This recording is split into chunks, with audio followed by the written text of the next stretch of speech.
नमस्कार दोस्तों, आप सभी का स्वागत है साध्य पीएससी एकेडमी में। आप सभी को मैं बताना चाहता हूं कि इस बार का जो सीजी टेट का पेपर होने वाला है, ठीक है। यदि मैं बात करूं साइंस वालों का या मैं बात करूं एसएसटी वालों का, तो किस प्रकार से आपका पैटर्न आने वाला है इस पर हम बात करेंगे। और बिल्कुल ऐसे ही अपडेट वाली वीडियो के लिए आप हमारे इस चैनल साध्य पीएससी एकेडमी को सब्सक्राइब कर दें दोस्तों। अब तक यदि आपने साध्य पीएससी एकेडमी का मोबाइल एप्लीकेशन डाउनलोड नहीं किया है तो मोबाइल एप्लीकेशन को भी डाउनलोड कर लीजिए, ताकि हम आगे जो भी चीज़ें आपसे जो साझा करना चाहते हैं बिल्कुल आपसे कर पाएँ। सबसे पहले यहाँ पर आप देख पाएंगे, ठीक है, कि आपका जो सीजी टेट का पैटर्न है वो इस बार क्या होने वाला है, इस पर डिस्कशन करेंगे। इसके अलावा क्या टेस्ट दिलाना आपको आवश्यक है, ठीक है। टेस्ट का कितना महत्व रहेगा आपके एग्ज़ाम में जाने से पहले, काफ़ी सारी चीज़ों पर हम डिस्कशन करेंगे। चाहे आप सीजी टेट का एग्ज़ाम की बात करें या आपके 8 फरवरी को होने वाले सीटेट के एग्ज़ाम की बात करें, चाहे आप साइंस वाले रहो, चाहे एसएसटी वाले रहो, चाहे पेपर 1 रहो, चाहे पेपर 2 रहो, ठीक है। मैं सभी को लेकर बात कर रहा हूँ आज के इस वीडियो में। तो बिल्कुल अब तक यदि आपने साध्य पीएससी एकेडमी का मोबाइल एप्लीकेशन डाउनलोड नहीं किया है तो कर लीजिए, ठीक है। चलिए आइए ज़रा हम देखते हैं। सबसे पहले यदि मैं बात करूँ, ठीक है, सीजी टेट के बारे में यदि मैं बात करूं, ठीक है, तो सीजी टेट आपका 2 स्तर पर होगा। एक होगा आपका क्या, ठीक है, एक सीजी टेट होगा आपके साइंस वाले बच्चों के लिए, ठीक है। साइंस वाले बच्चों के लिए, साइंस वाले बच्चों के लिए, और एक होगा आपके एसएसटी वाले बच्चों के लिए, ठीक है। साइंस में आपका बेसिकली जो काउंट किया जाता है, एक मैथ्स वालों को काउंट किया जाता है, एक बायो वालों को, ठीक है। और एसएसटी में आपके जो काउंटिंग किए जाते हैं, स्पेशली आपके जो कॉमर्स वाले बच्चे हो गए वो, और जो आर्ट्स वाले बच्चे हो गए उनको लगभग लगभग काउंट किया जाता है, ठीक है। अब यहाँ पर अगर मैं सब्जेक्ट की बात करूँ, ठीक है, तो दोनों में आपका जो 3 सब्जेक्ट आपको कॉमन मिलेगा, एक मिलेगा सीडीपी, एक मिलेगा आपको इंग्लिश, और एक मिलेगा आपको हिंदी, ठीक है। ये 3 सब्जेक्ट यहाँ भी कॉमन मिलेगा, और यहाँ पर भी आपको सीडीपी मिलेगा, यहाँ पर भी आपको इंग्लिश मिलेगा, और यहाँ पर भी आपको हिंदी मिलेगा, ठीक है। ये 3 सब्जेक्ट जो कि आपको कॉमन मिलने वाला है, चाहे आप सीजी टेट में साइंस वाले बच्चे रहो, यानी कि मैथ्स और बायो वाले रहो, या आप सीजी टेट के अंतर्गत एसएसटी वाले बच्चे रहोगे, तो ये 3 सब्जेक्ट जो कि आपको कॉमन मिलने वाला है। इसके बाद मैं बात करूँ तो साइंस वाले बच्चों को आपका साइंस, ठीक है, जिसमें आपका पीसीएम रहेगा, ठीक है, जैसे कि फिजिक्स रहेगा, केमिस्ट्री रहेगा और बायो रहेगा, ठीक है। इसके अलावा आपका मैथ्स रहेगा। मैथ्स कितने नंबर का रहेगा, ठीक है, 30 नंबर के आसपास का मैथ्स रहेगा। इधर यदि मैं बात करूं, ठीक है, तो जो एसएसटी वाले बच्चे रहेंगे उनके लिए आपके एसएसटी के अंतर्गत, ठीक है, इसमें आपका यदि सीजी टेट की बात करें तो छत्तीसगढ़ और इंडियन जीके का जो पोर्शन है वो रहेगा, ठीक है। इंडियन जीके का जो पोर्शन है वो रहेगा आपका यहाँ पर यदि आप बात करोगे तो, ठीक है। अब थोड़ा सा नंबर अगर मैं कैलकुलेट करूँ तो 30 नंबर का आपका कहाँ से प्रश्न पूछा जाएगा, 30 नंबर का प्रश्न कहाँ से पूछा जाएगा आपके सीडीपी से, ठीक है। 30 अंक के प्रश्न कहाँ से पूछे जाएंगे आपके सीडीपी से। वहीं मैं इंग्लिश की बात करूं तो इंग्लिश से भी आपके 30 अंक के प्रश्न, हिंदी से भी आपके 30 अंक के प्रश्न पूछे जाएंगे, और साइंस और मैथ्स से आपका यहाँ से 30 नंबर और यहाँ से 30 नंबर, ठीक है। साइंस वाले बच्चों को केवल साइंस और मैथ्स पढ़ना है। सीजी टेट के लिए एसएसटी का कोई भी पोर्शन नहीं पढ़ना है साइंस वाले बच्चों को। जब आप आगे शिक्षक भर्ती की तैयारी करेंगे तो वहाँ पर बिल्कुल आपको पढ़ना पड़ेगा, पर अभी सीजी टेट में यदि आप साइंस वाले हो तो केवल साइंस और मैथ्स पढ़ना है। शिक्षक भर्ती में अभी आगे भले सब चीज़ पढ़ना पड़ेगा। और वहीं यदि आप सीजी टेट में एसएसटी वाले बच्चे हो तो केवल आपको एसएसटी वाले पोर्शन पे फोकस करना है, जिसमें आपका छत्तीसगढ़ का जीके और इंडियन जीके का शामिल किया गया है, ठीक है। वहीं मैं इधर बात करूं एसएसटी वाले बच्चों के लिए तो सीडीपी आपके 30 अंकों का पूछा जाएगा, इंग्लिश आपके 30 अंकों का, हिंदी आपके 30 अंकों का, एसएसटी और इंडियन जीके मिला के आपका 60 नंबर का पूछा जाएगा, ठीक है। यानी कि ओवरऑल यदि आप देखोगे तो ये आपका क्या रहने वाला है, सिलेबस, ठीक है। अब इसके बाद मैं बात करता हूँ कि पेपर का आपका पैटर्न क्या होने वाला है। तो सबसे पहले बात करते हैं किसको लेकर, सीडीपी को, ठीक है। चाहे आप, क्योंकि कॉमन कॉमन सब्जेक्ट है आपका, ठीक है। सीडीपी को यदि लेकर मैं बात करूं जो कि आपके पेपर 1 पेपर 2 दोनों वालों को पढ़ना है, आप साइंस वाले हो तब भी और मैथ्स वाले हो तब भी, ठीक है, और एसएसटी वाले हो तब भी। सीडीपी तो लगभग लगभग सबको पढ़ना है, पेपर 1 पेपर 2 साइंस वाले बच्चे, एसएसटी वाले बच्चे सबको पढ़ना है लगभग लगभग, ठीक है। तो यदि मैं यहाँ पर आपकी बात करूँ सीडीपी को लेकर तो सीडीपी में इस बार आपको थोड़ा सा क्या देखने को मिलेगा, कॉन्सेप्ट वाला क्वेश्चन देखने को मिलेगा, ठीक है। सीडीपी में थोड़ा सा कॉन्सेप्ट वाला क्वेश्चन देखने को मिलेगा। आपके सिलेबस से ही प्रश्न पूछा जाएगा, पर अभी जो आपका व्यापम का नया पैटर्न चल रहा है आप लोगों ने देखा ही है कि अब थोड़ा सा व्यापम पैटर्न बदल चुका है। यदि आपका कॉन्सेप्ट क्लियर है तो थोड़ा सा आपका बढ़ते क्रम में या घटते क्रम में जमाइए या अलग अलग कारण दे दिया रहेगा, तो थोड़ा सा कॉन्सेप्ट अच्छा रहेगा आपके सीडीपी का। ठीक है, तो बिल्कुल सीडीपी में इस बार थोड़ा सा कॉन्सेप्ट बेस्ड आपका क्वेश्चन आने वाला है। ठीक है, सीडीपी का क्वेश्चन एकदम नॉर्मल नहीं रहने वाला, भले ही ये पात्रता परीक्षा रहेगा और मैं बिल्कुल भी डरा नहीं रहा हूँ। मैंने बार बार एक शब्द जो प्रयोग किया है वो किया है आपका, यदि सीडीपी का कॉन्सेप्ट अच्छा है तो बिल्कुल आपसे वो 30 के 30 प्रश्न बनेंगे, चाहे पेपर 1 की बात करें, पेपर 2 की बात करें, पेपर 2 में आपके साइंस वाले बच्चे हो चाहे एसएसटी वाले बच्चे हो। इस यदि आपका कॉन्सेप्ट अच्छा है सीडीपी को लेकर तो बिल्कुल अगर कूट वाले भी प्रश्न पूछे जाते हैं। ठीक है, आजकल आपने देखा है कि व्यापम थोड़ा सा लेंदी पेपर सेट कर रहा है। ठीक है, 2 घंटे में 100 प्रश्न कवर कर पाना मुश्किल हो रहा था। हालांकि इस बार आपके लिए अच्छा मौका ये है कि ठीक है कि पेपर आपके 150 अंकों का हो रहा है और 2.5 घंटा आपको दिया जाएगा, पर पेपर थोड़ा सा लेंदी रहेगा इस बार आपके सीडीपी का खासकर। तो बिल्कुल भी घबराने की आवश्यकता नहीं है, बार बार रिवीजन करना है दोस्तों, और जितना ज़्यादा हो सके आपका जो प्रैक्टिस सेट चल रहा है वो प्रैक्टिस को आप बिल्कुल प्रैक्टिस करिए और टेस्ट दिलाइए। ठीक है, ये आपका पहला सब्जेक्ट रहा सीडीपी। अब मैं बात करूं इंग्लिश का। ठीक है, तो इंग्लिश में अगर मैं बात करूं, ठीक है, यहाँ पर तो आपके सीजीटेट में जनरली आपको ये देखने को मिलता है कि नॉर्मल प्रश्न ज़्यादा पूछे जाते हैं। नॉर्मल प्रश्न कहने का मतलब आपका फैक्चुअल प्रश्न ज़्यादा पूछा जाता है। और हम थोड़ा सा कैलकुलेशन करें, ठीक है, तो 7 से 8 के आसपास आपको क्या पूछा जाएगा, पेडागोजी का प्रश्न पूछा जाएगा। ठीक है, इसमें आपके जो 7 से 8 प्रश्न पेडागोजी से डायरेक्ट रहेंगे। उसके बाद आपका कुछ पोर्शन जैसे कि पैसेज भी दिया जाएगा आपको। ठीक है, पैसेज भी 2 प्रकार से आते हैं आपके। ठीक है, तो पैसेज वाला क्वेश्चन पूछा जाएगा। इसके अलावा इंग्लिश के नॉर्मल क्वेश्चन जैसे कि ग्रामर या वोकेबलरी से पूछा जाएगा। और थोड़ा सा यदि आप कैलकुलेट करोगे पिछले कई सालों के पेपर को तो लगभग 7 से 8 प्रश्न आपको इंग्लिश पेडागोजी के देखने को मिलेगा। ठीक है, इंग्लिश पेडागोजी के देखने को मिलेंगे 7 से 8 प्रश्न लगभग। ठीक है, तो ये आपको थोड़ा सा ध्यान रखना है किसको लेकर, इंग्लिश को। ठीक है, एक जो आपका पैसेज रहेगा जहां से आप अच्छा खासा नंबर ले सकते हैं। दूसरा ग्रामर और वोकेबलरी का आप यदि अच्छे से प्रैक्टिस किए हैं आपके सिलेबस के अकॉर्डिंग तो वहां से भी आपका अच्छा खासा बनेगा। ठीक है, तो पैसेज और नॉर्मल ग्रामर के अलावा 8 नंबर के आसपास आपको पेडागोगी के प्रश्न देखने को मिलता है इंग्लिश में। ठीक है, यही मैं बात करूं आगे आपका जो कॉमन सब्जेक्ट रहने वाला है इसके बाद। ठीक है, सीडीपी हिंदी और हिंदी की मैं बात करूं, ठीक है, तो आजकल आपने देखा ही है, पहले नॉर्मल सा प्रश्न पूछता था। ठीक है, कि चलिए बताइए आपके जस्ट एग्जांपल के तौर पे यदि मैं कोई बात करूं जैसे कि विद्यालय दे दिया तो विद्यालय में कौन सा संधि है। ठीक है, ये आपको पूछा जाता था कभी। निःशक्त में कौन सा संधि है ये पूछा जाता है आपका। एकैक में कौन सा संधि है ये पूछा जाता है। तो आजकल आपने देखा है सही जोड़ी मिलाओ करके पूछता है, यानी कि पहले जो 1 नंबर का नॉर्मल प्रश्न आता था कि एकैक में कौन सा संधि है, पर इस बार व्यापम क्या कर रहा है आपका पैटर्न थोड़ा सा बदल दिया है। और पैटर्न बदला है उसमें आपको ये देखने को मिलेगा कि वहाँ पर वो सही जोड़ी मिलाओ वाला प्रश्न दे रहा है। ठीक है, या इनमें से कौन कौन सा लोकोक्ति है, कौन कौन सा मुहावरा है, ये सारे प्रश्न आपसे पूछे जा रहे हैं। तो ये थोड़ा सा ध्यान रखना होगा हिंदी में। ठीक है, इसमें भी सेम वही खेल, कॉन्सेप्ट यदि अच्छा है तो बिल्कुल आपसे प्रश्न बनने लगेगा। 4 ठो अलग अलग समास दे दिया और समास को सही जोड़ी मिलाओ करके पूछ दिया, तो कुछ इस प्रकार से प्रश्न आपके व्यापम में आजकल पूछ रहा है हिंदी को लेकर। ठीक है, अब मैं बात करता हूँ सीजीटेट पेपर 2 में यदि आपके साइंस वाले बच्चे हैं। ठीक है, साइंस जिसमें आपके बायो और मैथ्स को काउंट किया जाता है और एसएसटी जिसमें आपके कॉमर्स और आर्ट्स वालों को काउंट किया जाता है। तो यहाँ पर यदि मैं साइंस के प्रश्नों की बात करूँ, ठीक है, तो साइंस के प्रश्न कैसे पूछे जाएंगे सर, जिसमें आपका फिजिक्स, केमिस्ट्री और बायोलॉजी, ठीक है, 3 पोर्शन है आपका और एक पूछा जाएगा आपका मैथ्स। इसको एनालिसिस करने के लिए आपको क्या देखा होगा कि यदि आपका कॉन्सेप्ट अच्छा है साइंस का, ठीक है, क्योंकि साइंस में भी आजकल कूट वाले प्रश्न थोड़ा सा ज़्यादा दे रहा है, कुछ प्रश्न आपका नॉर्मल भी दे रहा है, तो थोड़ा सा कॉन्सेप्ट अच्छा रहेगा तो बिल्कुल आपसे साइंस के चाहे फिजिक्स हो, केमिस्ट्री हो, बायो हो, वहाँ से भी प्रश्न बनने लगेगा।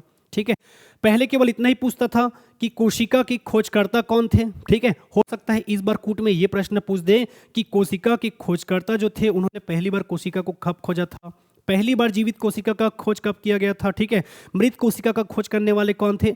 तो ये थोड़ा सा कॉन्सेप्चुअल प्रश्न जो आपके एग्जाम में पूछे जाते हैं, जैसे कि एक तरफ सारा धातु दे देगा, ठीक है, इनमें से अक्रिय गैस कौन सा है, इनमें से वायुमंडल में कौन सा गैस ज़्यादा पाया जाता है, सही जोड़ी मिलाइए। तो थोड़ा सा व्यापम लेंदी दे रहा है आजकल पेपर, बाकी आपका कॉन्सेप्ट यदि अच्छा है तो बिल्कुल यहाँ से भी प्रश्न बनेगा। ठीक है, मैथ्स में आजकल नॉर्मल क्वेश्चन के अलावा, ठीक है, नॉर्मल क्वेश्चन जो टॉपिक से देता है, इसके अलावा आजकल आपने देखा होगा व्यापम के पैटर्न में आजकल मैथ्स में कुछ इस प्रकार से प्रश्न पूछा जा रहा है, ठीक है। जैसे कि कोई जस्ट एग्जांपल के तौर पे कोई क्वेश्चन है, ठीक है, तो कोई क्वेश्चन के बनाने का तरीका क्या रहेगा, आप कहाँ पर फॉर्मूला यूज़ करोगे, कहाँ पर आप फाइनल उसका आंसर निकालोगे, ऐसे टाइप से कूट में जमाने के लिए आजकल देता है, ठीक है। तो थोड़ा सा मैथ्स का जो बेसिक कॉन्सेप्ट है वो अच्छे से पढ़ के जाइएगा। नॉर्मल प्रश्न के अलावा आपके 7 से 8 प्रश्न मैथ्स में ऐसे पूछे जा रहे हैं जो कॉन्सेप्ट बेस्ड रहेगा, ठीक है। जैसे कि पूछ देता है, क्या आयत में जो विकर्ण होते हैं वो समानांतर चतुर्भुज के विकर्ण के बराबर होते हैं? वर्ग में क्या 2 विकर्ण होते हैं, 4 विकर्ण होते हैं? जस्ट एग्जाम्पल के तौर पे, मैं आपको पढ़ा नहीं रहा हूँ, जस्ट एग्जाम्पल के तौर पे बता रहा हूँ कि आजकल 7 से 8 प्रश्न ऐसा आ रहा है जो कि आपके कॉन्सेप्ट को चेक करता है कि ये पता है कि नहीं बनाने का तरीका, ये पूछ रहा है आजकल, ठीक है। मैथ्स को अगर बात करोगे तो अब मैं बात करूँ एसएसटी का, ठीक है। तो एसएसटी में एक है आपका छत्तीसगढ़ जीके, एक है आपका छत्तीसगढ़ जीके, और एक क्या है आपका इंडियन जीके, ठीक है। इसके प्रश्न कैसे टाइप से पूछ रहे हैं सर, क्या हिसाब से हमें पढ़ना पड़ेगा, ठीक है, ये भी तो अपने आप में चैलेंज है। तो ये आप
चलिए, अब यदि हम छत्तीसगढ़ जीके या इंडियन जीके का बात करें, ठीक है, जो आपके एसएसटी वाले बच्चे हैं उनके लिए यदि छत्तीसगढ़ जीके और इंडियन जीके की यदि मैं बात करूं तो आप सभी को बताना चाहता हूं, ठीक है।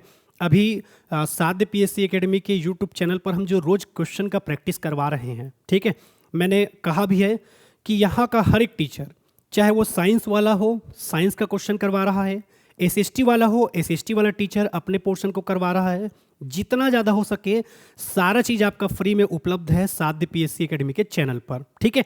तो चाहे छत्तीसगढ़ जीके की बात करें, चाहे इंडियन जीके की बात करें, साध्य पीएससी एकेडमी में जितने टीचर हैं आपको जितना क्वेश्चन का प्रैक्टिस करवा रहे हैं उसको अच्छे से करिए, चाहे वो टीचर साइंस वाला हो चाहे एसएसटी वाला, ठीक है। बिल्कुल आपको आपके सिलेबस के अकॉर्डिंग ही साध्य पीएससी एकेडमी में क्या करवाया जा रहा है, प्रैक्टिस, ठीक है। तो जितने एसएसटी वाले बच्चे हैं, चाहे वो छत्तीसगढ़ जीके हो चाहे इंडियन जीके हो, ठीक है। थोड़ा सा यदि मैं बात करूं कि आजकल पेपर में आपका प्रश्न कैसे आ रहा है, ठीक है, तो वहां पर आप देखें,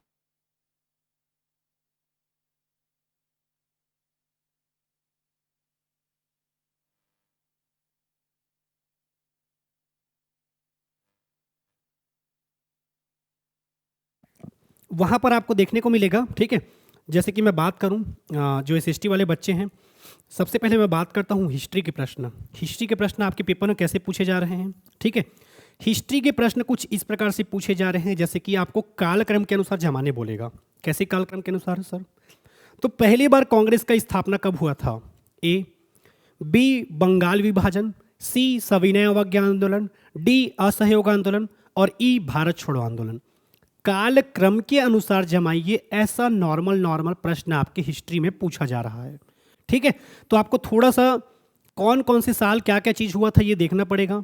जैसे कि भारतीय राष्ट्रीय कांग्रेस की स्थापना 1885 में हुआ था, बंगाल विभाजन 1905, सविनय अवज्ञा आंदोलन 1930, असहयोग आंदोलन 1920, भारत छोड़ो आंदोलन 1942।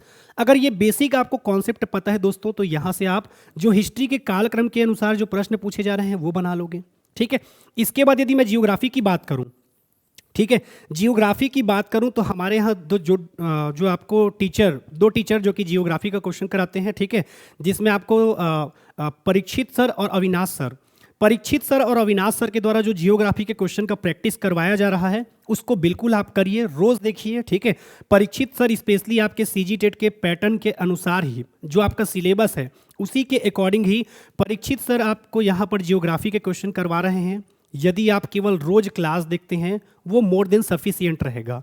अब यहाँ से प्रश्न कैसे पूछ रहा है सर, ठीक है, तो जियोग्राफी से अधिकतर आपका प्रश्न इस प्रकार से पूछ रहा है जैसे कि नदियों की लंबाई के आधार पर, ठीक है। नदी दे दिया, गंगा नदी, यमुना नदी, चंबल नदी, आपका महानदी, ठीक है, आपका इंद्रावती, और वहाँ पर बोलेगा कि लंबाई के आधार पर जमाइए। अलग अलग पर्वत दे देगा और इधर ये पर्वत का जगह पूछेगा कि कहाँ से कहाँ तक विस्तार है, ठीक है। आजकल काफ़ी ट्रेंडिंग में चल रहा है अरावली पर्वत, ठीक है, जिसका क्वेश्चन आपको जियोग्राफी में करवाया ही जा रहा है। तो काफ़ी सारे प्रश्न जो आपकी जियोग्राफी में पूछ रहे हैं, नॉर्मल सा कॉन्सेप्ट है। डेली यदि आप अभ्यास बैच के तहत केवल देखेंगे बस बेटा, तो यहाँ से आपके पेपर में जो प्रश्न पूछे जाते हैं वो बन जाएंगे। इसके बाद पॉलिटी और पंचायती राज की मैं बात करूं, ठीक है, पॉलिटी और पंचायती राज की मैं बात करूं तो आपके सिलेबस के अकॉर्डिंग ही प्लेलिस्ट बना हुआ है। साध्य पीएससी एकेडमी आप सर्च करेंगे, जाएंगे प्लेलिस्ट में, थोड़ा सा स्क्रॉल करके नीचे जाएंगे तो वहाँ पर जयंत सर पॉलिटी और जयंत सर पंचायती राज करके फोल्डर बना हुआ है। उसमें लगभग मैंने 20 क्लास लिए हुए हैं आपके पॉलिटी और पंचायती राज के, अलग अलग 20-20। तो वहाँ पर यदि आप देखेंगे तो प्लेलिस्ट में मिल जाएगा। यकीन मानिए दोस्तों, आपका जो सिलेबस होगा, ऑलरेडी थंबनेल ऊपर में दिख रहा होगा कि मैंने कौन से टॉपिक का एमसीक्यू करवाया है। एक बार कॉन्सेप्ट को अपने से रिवीजन कर लेना और एमसीक्यू को कर बस लेना, ठीक है। यकीन मानो 2025 के काफ़ी सारे एग्जाम हुए हैं और उसमें हर एक बच्चे ने जो वीडियो देखा है, केवल वीडियो से उसने प्रश्न सॉल्व किया है, जो कि मैं यूट्यूब पर फ्री में एमसीक्यू करवाता हूँ, वहाँ से किया है। तो बिल्कुल ये पॉलिटी और पंचायती राज आपका कवर हो जाएगा। बात करें छत्तीसगढ़ जीके का, ठीक है, तो छत्तीसगढ़ जीके के बारे में यदि मैं बात करूँ तो मनीष सर और साहू सर के द्वारा, ठीक है, आपके छत्तीसगढ़ जीके का प्रश्न करवाया जा रहा है और यहाँ से प्रश्न काफ़ी हद तक आपके एग्जाम में पूछे भी जाते हैं, ठीक है। तो बिल्कुल आपको थोड़ा सा ध्यान रखना होगा दोस्तों, ये 2 पोर्शन जो आपको स्पेशली आपके एसएसटी के अंतर्गत पूछे जाते हैं, ये थोड़ा सा ध्यान रखना होगा, ठीक है। अब इन सब के लिए हम क्या करें सर, ठीक है, क्योंकि हमारा आज का टारगेट ही क्या था, सबसे पहले हमारा टारगेट ही यही था कि किस प्रकार से पैटर्न पूछे जाने वाले हैं, ठीक है, और आखिर क्या टेस्ट दिलाना आवश्यक है। तो इन सब के लिए मैं आपको यही चीज़ बताना चाहता हूँ, ठीक है। सबसे पहले यदि मैं बात करूं, सीजी टेट चाहे पेपर 1 हो चाहे पेपर 2 हो, ठीक है, दोनों में आपका सिलेबस के अकॉर्डिंग ही क्या करवाया जा रहा है, एमसीक्यू का प्रैक्टिस रोज, ठीक है। साध्य पीएससी एकेडमी के यूट्यूब चैनल पर रोज हर एक टीचर और सब्जेक्टिव टीचर काफ़ी स्पेशली हैं आपके। जैसे कि मैं जियोग्राफी की बात करूं तो जियोग्राफी आपको अभी करवाते हुए मिलेंगे परीक्षित सर और अविनाश सर, ठीक है। पॉलिटी की बात करूं तो पॉलिटी को मैं करवा रहा हूं और आपके अविनाश सर भी करवा रहे हैं अलग अलग बैचेस में, ठीक है। वहीं पर हम हिस्ट्री की बात करें तो हिस्ट्री आपको हेमा मैम पढ़ाते हुए दिखेंगी, ठीक है, वहाँ से आप क्वेश्चन का प्रैक्टिस कर सकते हैं। पंचायती राज फिर से आपको मैं पढ़ाता हुआ दिखूंगा। छत्तीसगढ़ जीके के लिए आपके साहू सर जी और मनीष सर जी का एमसीक्यू चल रहा है, वो आप अटेंड कर सकते हैं, ठीक है।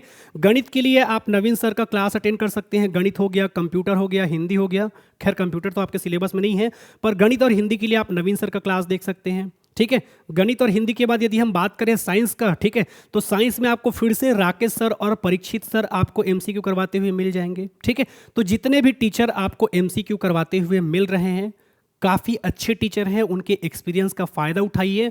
उन्होंने जो अब तक एक्सपीरियंस किया होगा उस सब्जेक्ट को लेकर उसका फ़ायदा उठाइए, ठीक है। इसके अलावा आपके सीजीपीएससी प्री के बैचेस की मैं बात करूं तो वहां पर आपको Nagendra sir, Nitin sir, Avinash sir, Hema ma'am, Sahu sir, even आपको मनीष सर, ठीक है, और जितने भी टीचर हैं हमारे यहाँ सभी के सभी आपको सीजीपीएससी प्री में भी निःशुल्क आपको कहाँ पर प्रैक्टिस करवा रहे हैं, यूट्यूब पर।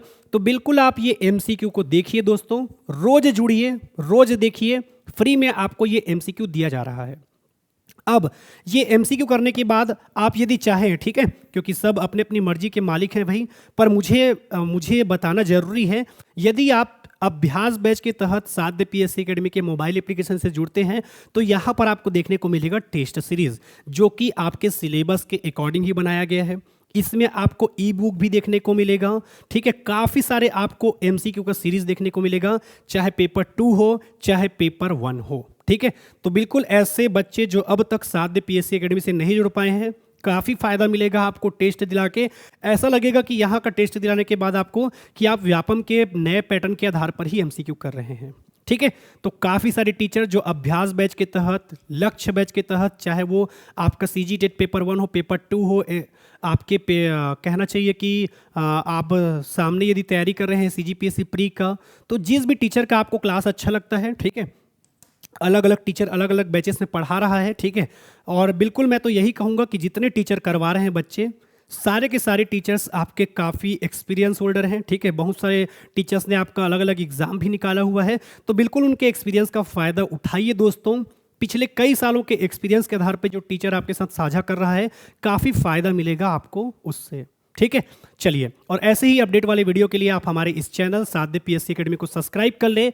यदि अब तक आपने साध्य पीएससी एकेडमी का मोबाइल एप्लीकेशन डाउनलोड नहीं किया है तो कर लीजिए, ठीक है। जितना भी यूट्यूब में फ्री एमसीक्यू करवाया जा रहा है, सारे अभ्यास बैच में आपका वीडियो डल रहा है। अच्छा, कुछ खास बात जो अभ्यास बैच को लेकर मैं आपको बताना चाहता हूं, अभ्यास बैच में हर एक टीचर का इंडिविजुअल सिलेबस का वीडियो नोट्स डला हुआ है, उसको भी आप देख सकते हैं। जो यूट्यूब पर हम फ्री में एमसीक्यू करवाएंगे उसका भी पीडीएफ आपके अभ्यास बैच में डला हुआ है। तो बिल्कुल ऐसे बच्चे जो सीजी टेट को लेकर काफ़ी सीरियस हैं, ठीक है, लगता है कि सर हमारा तैयारी हो चुका है, बिल्कुल बच्चे आप टेस्ट दिलाइए, काफ़ी अच्छा आपका टेस्ट बना हुआ है, ठीक है। और मैं तो यही कहूँगा कि फ्री में जो आपको यूट्यूब पर एमसीक्यू करवाया जा रहा है, आप जुड़िए, दबा के मेहनत करिए और बिल्कुल इस बार अच्छे नंबर से सीजी टेट पास करिए, ठीक है। Wish you all the best to all of you.